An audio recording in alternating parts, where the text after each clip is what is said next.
felicitar al pueblo de Alcañiz, como siempre, por la buena acogida que tiene hacia nuestros productos y en general a la tierra de Aragón, a la que le tenemos mucho cariño.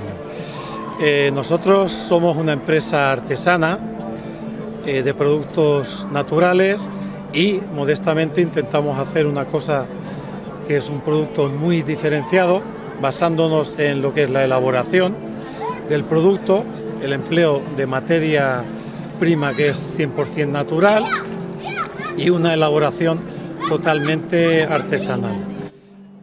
Características es que no tiene ningún secreto, nosotros usamos leche pura de cabra y de oveja y lo hacemos con mucho cariño y la verdad que utilizamos leches muy analizadas para que todo sea un producto artesano y bueno, no hacemos mezclas y la verdad que usamos cortezas naturales, procesos naturales y no tiene ningún misterio y la verdad que es la clave del éxito. El producto rey nuestro es el queso este de cabra que se llama Castelfrío, que es con moho natural, lo hacemos con carbón vegetal y el corte, como podéis comprobar, es corte limpio, blanco y está buenísimo y hemos ganado muchos premios con este queso.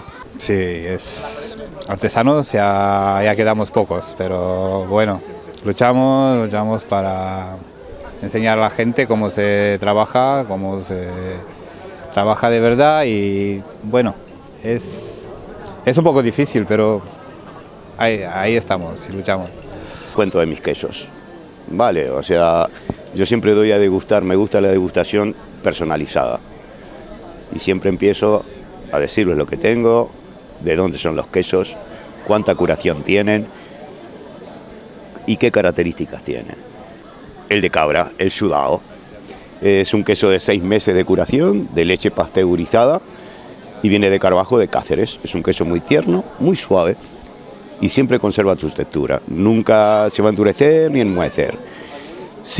Yo la cualifico porque yo vine el año pasado y quedé con muy buen sabor de boca y estaba deseando repetirla y nada, muy contento, sí, igual o mejor que el año pasado. La gente maravillosa, muy receptiva, muy amables. Y nada, que te voy a contar que tú no sepas, Alcañiz, o sea que me encanta, es una ciudad muy bonita y me gusta y espero volver el año que viene, si Dios quiere.